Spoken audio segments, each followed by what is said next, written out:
Kita bersatu dalam doa. Segala hormat dan puji syukur kami sampaikan ke hadirat-Mu ya Tuhan, karena Engkau telah mengasihi, memberkati, menyertai kami sepanjang hari ini. Kami boleh melaksanakan pertonggoan di malam hari ini. Kami percaya Tuhan hadir di sini, memberkati kami semua, setiap keluarga, setiap pribadi lepas pribadi. Sebelum kami mendengarkan firman Tuhan, biarlah roh pengertian yang dari Tuhan Kau curahkan di tengah-tengah kami, agar kami bisa mengerti dan dapat melakukan setiap firman Tuhan yang Kau sampaikan pada malam hari ini. Dalam nama Yesus Kristus kami berdoa dan mengucap syukur. Amin.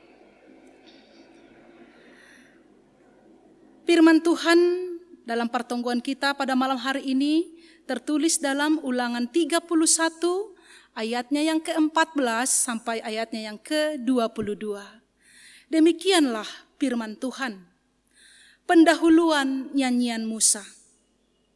Kemudian berfirmanlah Tuhan kepada Musa, sesungguhnya sudah dekat waktunya bahwa engkau akan mati. Maka panggillah Yosua dan berdirilah bersama-sama dengan dia dalam kemah pertemuan, supaya aku memberi perintah kepadanya. Lalu pergilah Musa dan Yosua berdiri dalam kemah pertemuan, dan Tuhan menampakkan diri di kemah itu dalam tiang awan, dan tiang awan itu berdiri pada pintu kemah. Tuhan berfirman kepada Musa, ketahuilah, engkau akan mendapat perhentian bersama-sama dengan nenek moyangmu, dan bangsa ini akan bangkit dan berjinah dengan mengikuti Allah asing yang ada di negeri kemana mereka akan masuk. Mereka akan meninggalkan aku dan mengingkari perjanjianku yang kuikat dengan mereka. Pada waktu itu murkaku akan menyala-nyala terhadap mereka.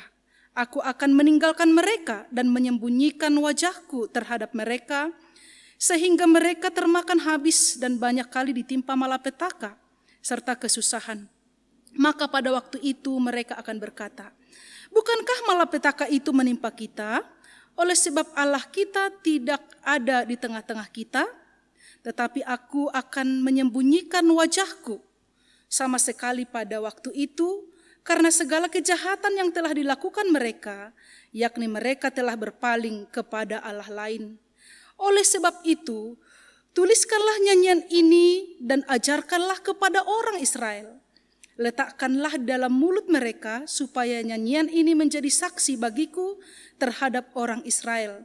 Sebab aku akan membawa mereka ke tanah yang kujanjikan dengan sumpah kepada nenek moyang mereka, yakni tanah yang melimpah-limpah susu dan madunya. Mereka akan makan dan kenyang dan menjadi gemuk. Tetapi mereka akan berpaling kepada Allah lain dan beribadah kepadanya. Ini akan dinista mereka, perjanjianku akan diingkari mereka.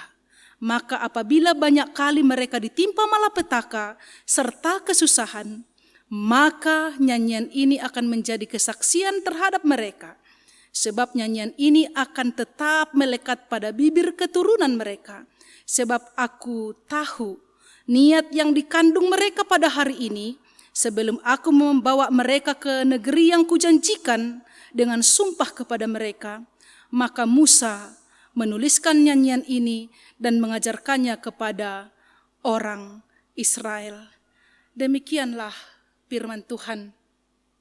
Saudara-saudara sekalian yang dikasihi Tuhan Yesus Kristus, GKPS Bandung, GKPS Bandung Timur, GKPS Bandung Selatan, salam damai sejahtera bagi kita semua. Sebelum kita mendengarkan isi khotbah ini, kita angkat sebuah kesaksian dari seorang mahasiswa yang selalu bergumul dalam hatinya tentang pikiran negatif yang selalu dalam benaknya. Pikiran negatif itu membuat dia menjadi cemas, bahkan murah emosi. Meskipun ia sudah berdoa dan membaca Alkitab secara teratur, namun belum bisa keluar dari pergumulannya. Lalu ia datang kepada seorang konselor untuk meminta bantuan untuk melepaskan dia dari pikiran negatif tersebut. Lalu konselor bertanya, musik apa yang selalu kau dengar? Mahasiswa itu menjawab, ya saya selalu mendengarkan musik sekuler. Lalu konselor menjawab, bayangkan saja seolah-olah dirimu adalah sehelai kertas atau selembar kertas yang besar. Setiap musik yang kau dengar adalah api yang membakar kertas tersebut. Dan kau memohon kepada Tuhan agar memulihkan kertas yang telah rusak itu. Dan dengan firman dia mulai memulihkanmu, namun kamu tetap membakarnya. Mulai dari sekarang, biasakanlah mendengarkan nyanyian Kristiani, nyanyian rohani, dan lihatlah apa yang akan terjadi nanti. Kemudian pemuda tersebut pulang ke rumahnya, sampai di rumahnya dia mendengarkan musik rohani atau nyanyian rohani. Hatinya mulai dipulihkan dan pikirannya semakin damai dan tentram. Dan ada kesaksian seorang ibu ketika anaknya diserang penyakit kanker otak. Anaknya itu selalu menjerit ketika kumat penyakitnya tersebut. Tetapi ibu ini selalu menyanyikan lagu rohani.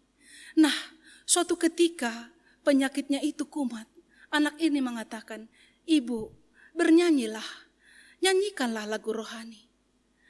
Mengapa demikian? Ketika saya mendengarkan lagu rohani, ada suatu ketentraman, ada suatu ketenangan yang saya rasakan. Nah, dengan demikian saudaraku, memang umur bukan kita yang mengatur, tapi Tuhan yang menentukan umur kita. Tapi ketika nyanyian itu disampaikan, dinyanyikan, ada suatu damai sejahtera, ketentraman yang luar biasa melalui nyanyian yang kita nyanyikan.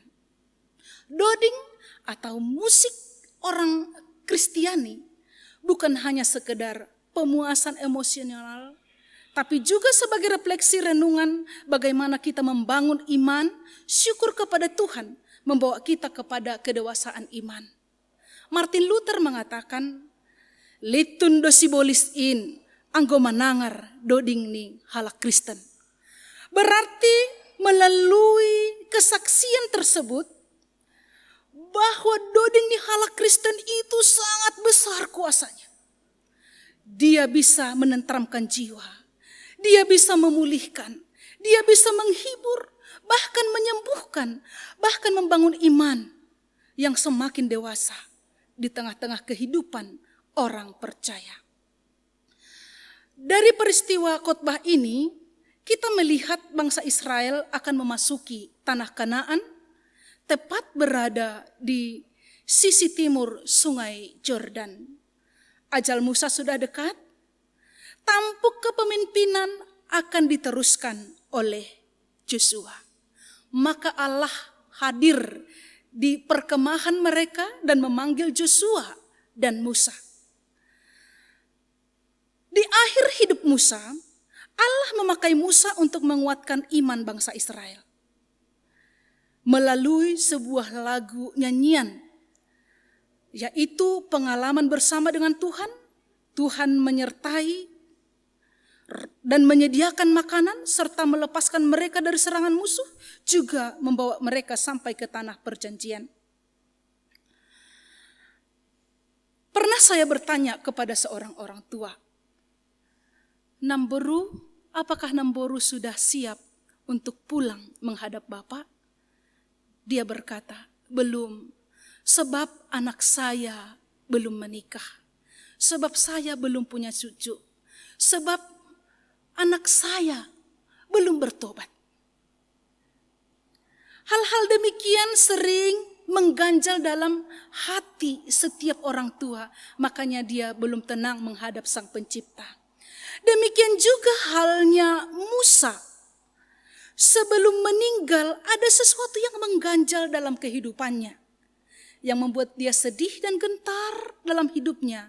yaitu tentang bangsa Israel, khususnya generasi baru bangsa Israel yang tidak mau belajar dari sejarah nenek moyang mereka. Mereka sering memberontak kepada Allah karena mereka adalah bangsa yang degil, tegar tengkuk, dan keras kepala. Inilah yang merupakan kelemahan umat Israel. Selama hidup Musa yang memimpin bangsa Israel, dia selalu berulang kali meminta pengampunan dari Allah supaya Allah mengampuni bangsa Israel. Dengan demikian Musa memperingati dengan keras generasi Israel supaya tidak lupa diri jika mereka sampai di tanah perjanjian. Sebenarnya Musa sama sekali tidak tahu apa yang akan terjadi di kemudian hari setelah dia meninggal bagi bangsa Israel. Tapi Allah telah menyingkapkan rahasia bagi Musa bahwa bangsa Israel juga mengikuti jejak nenek moyangnya. Dan hukuman yang mereka terima juga disingkapkan oleh Tuhan Allah. Apakah itu? Yang pertama, murka Allah akan menimpa umatnya melalui malapetaka dan kesusahan. Allah menyembunyikan wajahnya kepada bangsa Israel. Mereka tidak hidup dengan anugerah Allah, melainkan dalam kutukan Allah. Namun jika mereka setia kepada Tuhan, jika hidup mereka berkenan kepada Tuhan, Tuhan Allah berjanji, sebab aku membawa mereka ke tanah perjanjian dengan sumpah kepada nenek moyang mereka, yakni tanah yang berlimpah susu dan madunya. Mereka akan kenyang dan menjadi gemuk, dan hidup mereka akan damai sejahtera.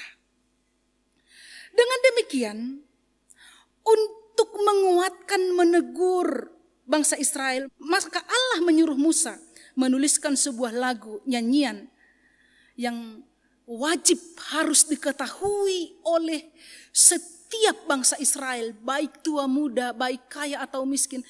Inilah yang merupakan lagu wajib yang harus mereka ingat, mereka ketahui. Tujuannya mengingat identitas mereka adalah sebagai budak di Mesir. Mengingat masa lalu mereka akan penyertaan Tuhan hingga mereka sampai ke tanah perjanjian. Awas jangan sampai mendua hati atau meninggalkan Allah. Nyanyian inilah sebagai alat bukti, sebagai saksi hidup antara Allah dan Israel. Tuhan mempersiapkan Yosua supaya Yosua tidak akan gentar. Tuhan sudah membukakan rahasia kepada Yosua supaya dengan pertolongan Tuhan dia sanggup memimpin bangsa Israel supaya jangan takut dan gentar. Kita semua, saudara-saudara sekalian yang dikasihi oleh Tuhan Allah. Tuhan Allah adalah Maha Tahu. Tuhan Allah Maha melihat setiap kehidupan kita. Bahkan masa depan yang penuh harapan sudah dirancangkan Tuhan dalam setiap kehidupan orang percaya. Untuk itu, apapun yang terjadi, maupun suka atau duka, tetap setia kepada Tuhan. Apalagi pada saat sekarang, banyak yang menderita, banyak yang mengeluh akibat pandemi COVID-19 ini. Tapi yakin rancangan Tuhan selalu rancangan kebaikan, bukan rancangan kecelakaan. Untuk memberikan kepadamu hari depan yang penuh dengan harapan. Dan yang kedua, jangan kita sampai mengandalkan diri sendiri atau kekuatan diri sendiri. Jangan sampai menduakan Tuhan di tengah-tengah kehidupan kita. Sebab Allah itu adalah Allah yang cemburu. Yang ketiga, tetap berjuanglah di tengah-tengah kehidupan kita. Tetaplah berdoa, bernyanyilah, sebab nyanyian orang Kristen, orang percaya bisa menguatkan, bisa menyembuhkan, bisa membuat damai sejahtera di setiap kehidupan kita. Karena itu, di tengah-tengah keluarga orang Kristen, biarlah senandung Kristen terus berlangsung. Mandodingkon haluahon nahumbani Tuhan. niscaya kehidupan kita pasti akan diubahkan, ditentramkan, damai sejahtera di bumi maupun di kehidupan kelak. Amin. Martonggo hita. Terima kasih Tuhan, bani hatamu nadok ondos banami. Mama suma sumaham Tuhan bani hatamu on. Asegabe gogoh nami main mandalani goluh nami. Tarlobih maai Tuhan itongah-tongah ni keluarga nami. Ase terus ma idoding kon hanami, doding puji-pujian hubamu. Ase marosuh kam Tuhan manangar, rosi malas uhurmu, mangidah haganupan pargoluhan nami. Itongah-tongah ni situasi panorang on, bahat dona menderita, mengeluh akibat pengaruh pandemi COVID-10 sia on. Tengir duhur nami Tuhan, urupiham, mamasuma sumaham bani haganupan pagorini kuriamu, ondosku tanganmu mahaganupan. Tarlobih bani panorang on niombah nami masa-masa ujian. Ase kepintaran na humbamu ondoskon hamba niombah nami. Ase niombah nami in membuat masa depan setiap keluarga. Niombah na bujur main, na manggoluh marbagal magodang ibagas harosuhmu. Jupahan matongon sede Tuhan bani haganupan sura-surani. Pasu-pasu ham homani haganupan, pagorini kuriamu izape marianan. Hama tong-tong Tuhan mempargogohi mangurupi rosipator sahon in. Ase haganupan marangahapkon damai sejahtera shalom na humbamu. Tengeruhur nami, jalo hama tonggo nami oni bagas goran ni anakmu Yesus Kristus Tuhan nami. Amin.